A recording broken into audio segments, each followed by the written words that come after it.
and then you can back it up. Walk that walk. Rico looked like Emmitt Smith yesterday against the Cowboys. Unfortunately for the Cowboys defense. Ready to take that crave. All right, meanwhile, Dak Prescott finding George Pickens, who sprints through the defense and into the end zone. That's a familiar sight now, Pickens. Look at that. George Pickens is getting it done in the absence of CeeDee Lamb, and he's having fun while he's doing it. Meanwhile, Bryce Young finding Teterow and McMillan for the touchdown. 2 TDs. 2 touchdowns in his first time scoring touchdown so far this season. Many more to come here. The connection between he and Bryce Young is starting to grow. And on that 4th and 3, finding Hunter Renfrow over the middle. And the next play, man, Dowdle. All day, 7+ yard gashes on the ground by that Panthers offense. Record 239 scrimmage yards in this one. Ryan Fitzgerald lines up for a 33-yard game winner. The kick is good. The Panthers get the win, 30-27, and improve to 3-0 at home. And the Cowboys' defensive struggles, those are for real. It's not just one thing or another. Dallas ranking last in passing yards per game allowed, 29th in rushing yards per game allowed. No team has allowed more first downs than the Cowboys. So, Dan the Man, how did the Panthers take advantage of that Cowboys defense? I don't know. That's not me. There we go. This Carolina yesterday had the best offensive line in football. And what you saw was them make a clear decision to double team and run behind the double team against Dallas's defense. And the way that they just, between their guards and centers or guards and tackles, moved people at the point of the run was fantastic. Backside, left guard and left tackle combination.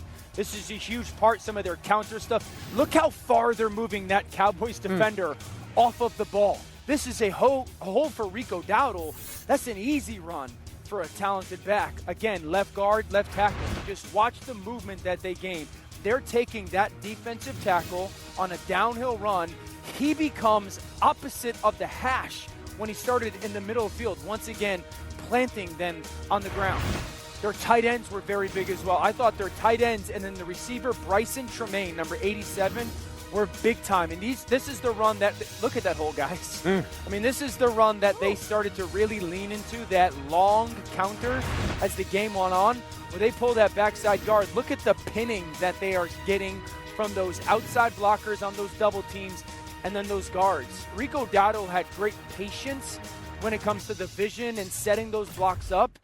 But this was a double team fest by Carolina's offense. And I think it's one that really starts to establish Carolina offensively, at least at the line of scrimmage, as one of those best offensive lines run game-wise in the NFL. Yeah, usually when you see a stat line from a back like 183 yards, there's a 50, 60, 70-yard run baked in there. I'm just expecting that. I watch, and nope, it's just 7 yards, 11 yards, 12 yards. Complete and utter physical domination at the line of scrimmage. Dan outlined it. That part, though, I would say was not entirely surprising, right? We knew this Cowboys run defense was bad. I would argue the more surprising part is what happened on the other side of the ball, which is the Carolina run defense holding Javonte Williams to 2.2 yards per carry. Because as you see there, he came into this game with one of the best, the Cowboys had one of the best rushing attacks in football. And think back to last season, guys. The Cowboys defense and the Carolina Panthers both had the, I would say, 31st and 32nd ranked run defenses in the NFL. But Carolina, unlike Dallas, actually seems to have improved in this regard. I thought the two Browns, Bobby Brown, Derek Brown, were excellent in this game. The entire front seven played well. If I'm a Panthers fan, that is something I'm really optimistic about because it is such a stark improvement from last year. I want to go back to something that Dan said, which was he believes it was the best offensive line in the NFL yesterday for Carolina. They did it without 3 starting offensive linemen, including perhaps their best one, the right tackle, Taylor Moton. That's not a good sign for this Cowboys run defense. They are completely devoid of any sort of difference makers right now once they traded Micah Parsons. There is zero reason to believe this team has any chance of getting any better. The only way that the Cowboys are going to be able to play football this year is to follow the Bengals model from last season. We hope that we can beat you in the race to 35 points in a game because every single week they make the opposing quarterback look like a Pro Bowler. Bryce Young got things going in the second half. I thought 2 weeks ago that Bryce Young had an immensely important two-game stretch against the Dolphins, against the Cowboys. Two favorable defenses. They were down 17 early against Miami. He helps them come back and win. They win again yesterday at the buzzer. Things feeling a whole lot better for Bryce Young and the Panthers at 3-3. Yeah, and they're 3-0 at home, which is great for the home crowd. Meanwhile, Cowboys are 2-3-1. They host the Commanders. Sitting at 4-2 after a big overtime win over Lakeside, 36-29 in just 3 seasons. Coach Dobson is credited for reshaping the athletic culture with his best effort, love, and toughness coaching philosophy. We have 2 Monday Night Football games for you tonight. The Bills take on the Falcons at 7 Eastern on ESPN and ESPN Deportes, and the Commanders host the Bears at 8 Eastern on ABC. They're also available on the all-new ESPN app, so you can watch both starting at 8. And our Lisa Salters is on the call for the Bears-Commanders game. Lisa, so last week we saw the Commanders fall behind and then outscore the Chargers 27-0 as Jaden Daniels came back. What did he tell you about his health going into this one? Yeah, Hannah. Well, Jaden Daniels looked as sharp and as nimble as ever last week in his return from that left knee sprain. And he told us the knee feels good, like there was never anything wrong. That said, he'll still be reluctantly wearing a knee brace tonight. Daniels said he doesn't like wearing it because it feels restrictive, but he's willing to do whatever the doctors tell him. And the medical staff is advising him to wear that brace as a precaution for extra stability. So for now, the brace is staying.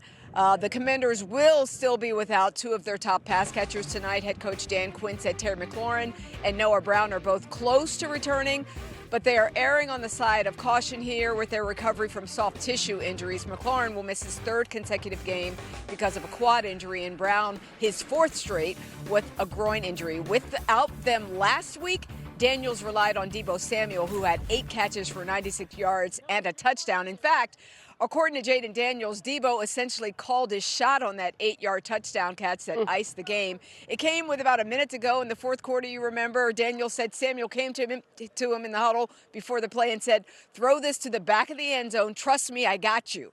But something to watch for tonight, Hannah. Deebo was also on the injury report this week.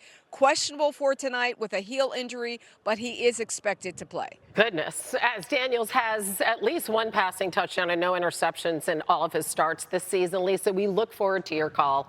Thank you so much. Yeah, no Josh Simmons. That was a last-minute change.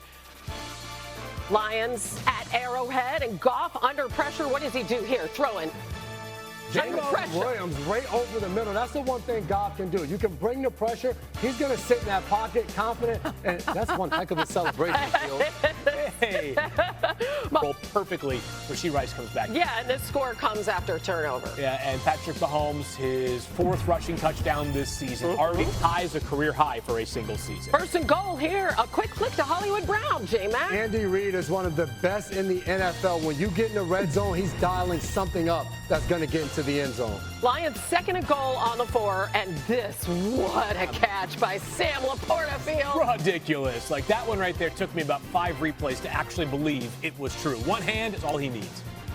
Next drive, the Chiefs 3rd and goal on the Lions 3. Mahomes finds Brown wide open across the middle. And that's what it's going to take. You saw Jared Goff. He couldn't even believe it right there. But Mahomes buying time. Defenders running into each other. Hollywood Brown jumping in the stands. And then, hey, that's the smile that you love, ain't it?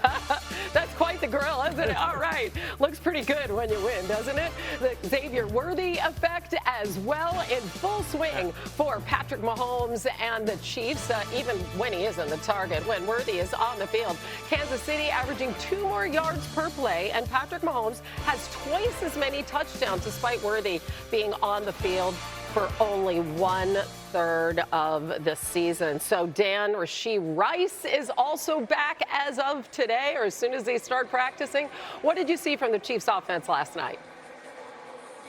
Trust, and I'm talking the trust from Andy Reid and Matt Nagy when it comes to the offensive line and the perimeter players. That's really been something that's been lacking in this offense for 2 years. And you see it back now with their red zone creativity. That is something that has been a staple, but one, win at the line of scrimmage. Watch the left foot jab by Worthy. Then that creates really that man-to-man pick by Juju. That's the first touchdown of the game for the Kansas City Chiefs. Then I'm talking about confusion. Man across the board. This is vintage Andy Reid and Matt Nagy, motion by Hollywood. But when we flip it to him, we bring Kareem Hunt cross, linebackers paying attention, don't block the defensive end, no clue where the football is, lead blockers out front. This says to me, Matt Nagy and Andy Reid are like, hey, our offensive line's good enough again. Our perimeter players are good enough. We can get creative.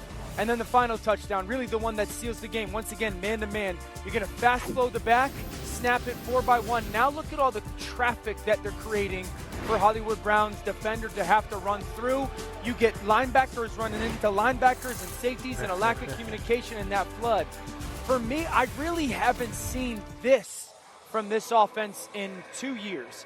I've talked about the last 2 or 3 weeks. It's the best they've looked. It's the most complete they've looked. They're doing more things that solidify their offense. Now, yesterday reminded everybody the creativity is back, and that's because they trust that group up front and the playmakers outside. Yeah. Andy Reid may be one of the single greatest play callers against